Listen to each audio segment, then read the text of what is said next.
Bismillahirrahmanirrahim. Assalamualaikum warahmatullahi wabarakatuh. Batur-batur, teman-teman yang dirahmati Allah Subhanahu wa taala, bagaimana kabarnya pagi ini? Kita kalau di media sosial itu kan sering mendengar teman-teman Salafi Wahabi baik yang senior maupun yang junior ya. Apalagi Salafi baru ya kayak Heri Pras gitu. Dia sering mengatakan begini, kita itu boleh beda pendapat dalam urusan fikih, urusan muamalah itu ndak apa-apa. Mazhabnya Syafi'i, Maliki, Hanafi, Hambali itu nggak masalah gitu. Tapi tempat kita ndak boleh beda itu adalah masalah akidah gitu. Islam saja nggak cukup gitu, tapi juga harus akidahnya benar sesuai dengan manhaj salaf gitu ya. Kembali kepada Al-Qur'an dan hadis gitu. Ini kan hal-hal yang sering disampaikan oleh teman-teman Salafi Wahabi gitu. Nah, ternyata teman-teman yang dirahmati Allah, eh, para pembesar-pembesar dari ulama Salafi Wahabi juga ternyata banyak sekali perbedaan mereka dalam urusan akidah. Nggak usah jauh-jauh dengan Asy'ariyah, Maturidiyah dan lain sebagainya, atau dengan Ahlu Sunnah wal Jamaah yang di situ ada Asy'ariyah, ada Maturidiyah ya. Nggak usah jauh-jauh ke sana, yang tentu mereka mengatakan bahwa kita ini semua yang mayoritas ini akidahnya adalah akidah sesat gitu ya. Sementara mereka yang sedikit ya di dunia adalah merasa sebagai akidahnya itu akidah yang benar. Nah, ternyata akidah yang benar ini pun teman-teman ya, kalau kita ya dengar-dengar lah ucapan mereka mengaku sendiri sebagai yang paling benar dalam urusan akidah. Ternyata mereka orang-orang yang melabeli dirinya paling benar dalam urusan akidah pun terdapat banyak sekali perbedaan-perbedaan dalam masalah akidah. Dan ini adalah poin-poin yang penting yang sering diributkan di media sosial ya. Akan saya bacakan ya ringkasan atau tema-tema yang ada di kitab itu. Oke. Karena ulama-ulama Salafi Wahabi ini kan banyak ya, dan masing-masing mereka itu memiliki perbedaan-perbedaan juga. Nah, kali ini kita akan ambil dua ulama yang ikonik dulu nih, yang pasti teman-teman Salafi Wahabi sangat memuji-muji mereka, sangat mengagung-agungkan mereka gitu. Tapi kalau dibilang mengagung-agungkan mereka, oh, kita tidak mengkultuskan satu ulama. Tapi kalau ulamanya ini dikritik oleh orang luar Salafi Wahabi, marahnya bukan main gitu ya. Oke, kita akan lihat perbedaan pendapat akidah antara Syekhul Islamnya teman-teman Salafi Wahabi, yaitu Syekh Ibnu Taimiyah ya, rahimahullah, dengan Syekh Wahabi juga, tetapi ini ya bisa kita katakan baru kemarin-kemarin lah, yaitu adalah Asy-Syeikh Al-Albani hafizahullah gitu ya. Ternyata antara Ibnu Taimiyah dengan Syekh Albani ini terdapat banyak sekali perbedaan ya dalam urusan akidah. Kita bahas saja satu persatu ya. Tapi saya hari ini tidak akan membacakan semuanya ya. Saya mau pilih-pilih aja beberapa, mungkin ya 4 atau 5 lah kita sebutkan. Kemudian yang sisanya mungkin kita bahas dalam video yang lain supaya tidak terlalu panjang ya.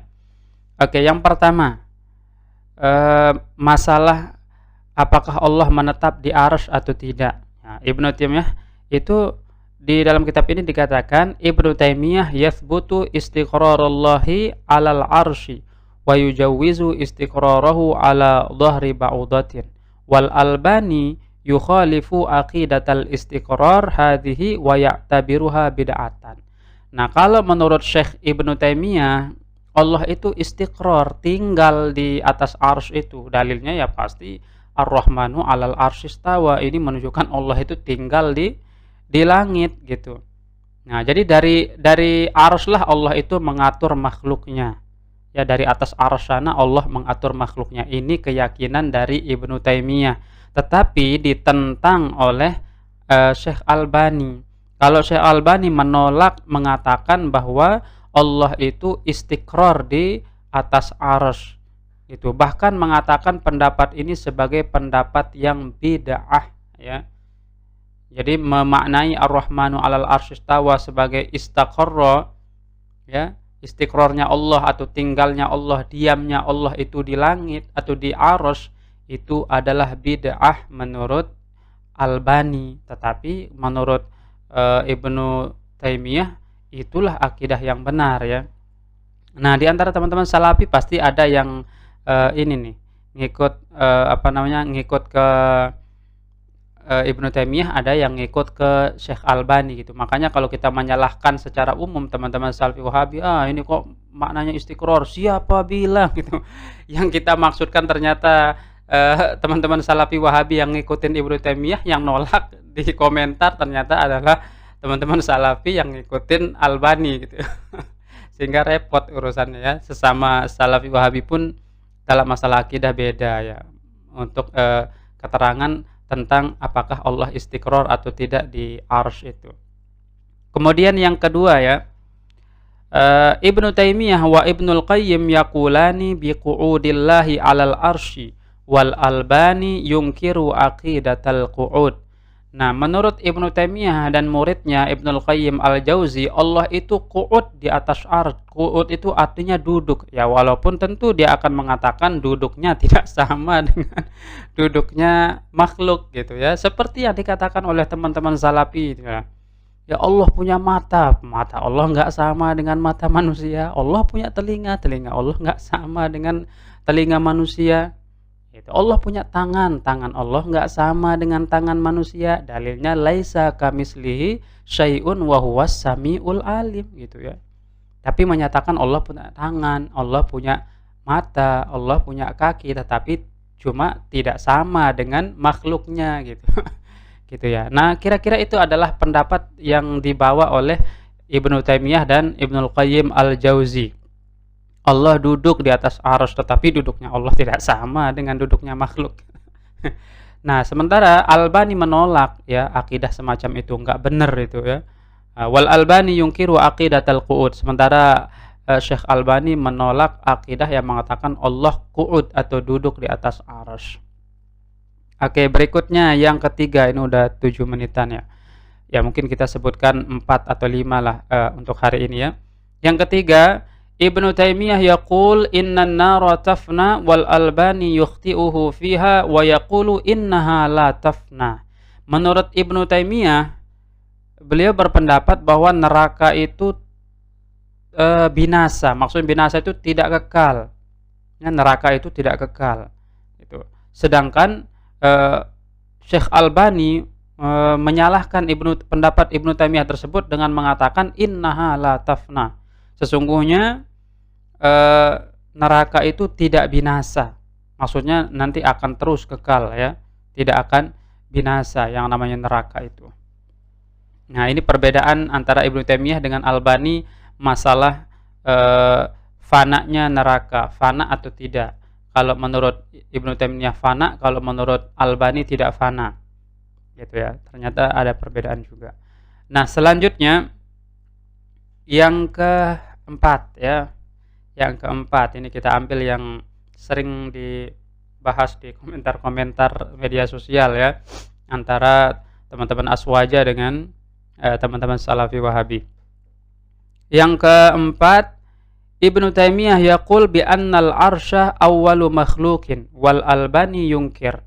Nah, menurut Ibnu Taimiyah, makhluk yang pertama kali diciptakan oleh Allah adalah arsy. Sedangkan Albani menolak atau menyangkal hal itu. Jadi bukan arsy yang pertama kali diciptakan oleh Allah Subhanahu wa taala. Nah, selanjutnya yang kelima. Oke, ini jadi yang terakhir lah dulu ya. Kan ini udah 9 menit lebih, supaya videonya tidak kepanjangan biar teman-teman nonton sampai akhir ya. Yang kelima, Al-Albani yasifu Ibnu Taimiyah bi annahu jari'un ala takdzibil hadisis sahih. Albani mensifati Ibnu Taimiyah bahwasanya beliau ini adalah orang yang sering mendustakan hadis sahih. Nauzubillah min zalik ya. Sekelas Syekhul Islam Ibnu Taimiyah dikata-katain oleh Wahabi Junior, yaitu Syekh Albani, menuduh bahwa Ibnu Taimiyah itu sering mendustakan atau berbohong ya terhadap hadis-hadis sahih. Oke, jadi sekelas Syekhul Islam Ibnu Taimiyah dikatakan oleh Albani adalah termasuk orang yang sangat berani ya, berdusta atas nama Nabi ya, mendustakan hadis-hadis sahih. Bukan berdusta atas nama Nabi, tapi mendustakan hadis-hadis yang sahih. Nah, ini beberapa ya, masih banyak sekali yang perbedaan antara Ibnu Taimiyah dan Syekh Albani ya. Insyaallah akan kita bahas pada termin berikutnya. Mudah-mudahan 5 perbedaan ini mengungkap bahwa ternyata di kalangan teman-teman Salafi Wahabi yang mengatakan bahwa kita tidak boleh berbeda dalam urusan akidah itu, dan ini adalah akidah-akidah usul ini ya, yang sangat penting untuk dibahas. Ternyata di situ banyak sekali ya perbedaan antara Syekh Albani dengan Ibnu Taimiyah dan Ibnul Qayyim Al-Jauzi.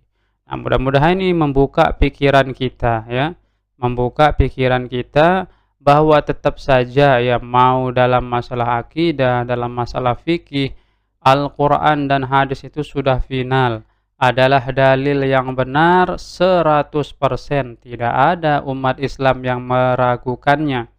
Akan tetapi ketika ulama mendapati hadis-hadis itu, membahas, menganalisis hadis-hadis itu, akan memunculkan istimbat hukum atau kesimpulan-kesimpulan yang berbeda ketika melakukan istidlal atau istimbat.